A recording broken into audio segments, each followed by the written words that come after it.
Welcome to the podcast, The Pilgrim and the Monk. A developing story of a pilgrim who is seeking the truth, and a monk who helps him find the way. Written by Timothy G. A. Cooper. Narrated and produced by Greg Cooper.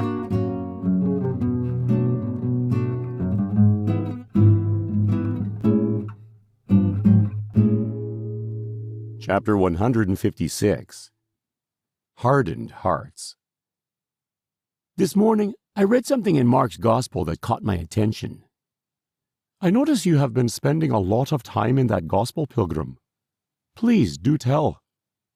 In chapter 6, after our Lord fed the 5,000, he walked on water. Immediately following, it says of the disciples, they had not gained any insight from the incident of the loaves, but their hearts were hardened. That is an attention-grabbing statement if there ever was one. What do you think it means? When I was a boy, I used to wonder, why doesn't God just show more miracles to the world? People would have to believe in him.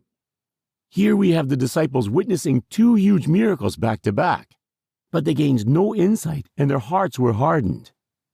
Miracles are clearly not enough. I hold the conviction that miracles do not create faith. They confirm the hope of faith that already exists within a person. That would mean that God was already working in their hearts. That is correct. According to our Lord, His Spirit is at work in every heart around the world. That's amazing to think about. Do you suppose that explains why some people are so angry? They are fighting against the Spirit of God?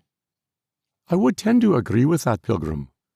Kindness, gentleness, joy, and peace are fruit born in the lives of God's people. I expect the opposite would be true for those who fight the Spirit. That would explain the hardness of their hearts. But is that something the Spirit does, or is it the result of the war against Him? I think it is both. Just as relationships can be nourished, they can be poisoned. That's an odd way of describing it, monk.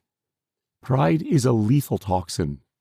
It will destroy every life it infects if left to flourish. If a heart gets too hard, it dies. Yes, it is a terrible fate, but always of one's own making. What a terrible thought! Thankfully, the disciples eventually welcomed the Spirit, and their hearts burned in communion with this holy fire. Well done, Pilgrim. You have aptly described our hope of salvation. You've been listening to The Pilgrim and the Monk, written by Timothy G. A. Cooper, narrated and produced by Greg Cooper. We hope you enjoyed this production. Please join us again for the next episode.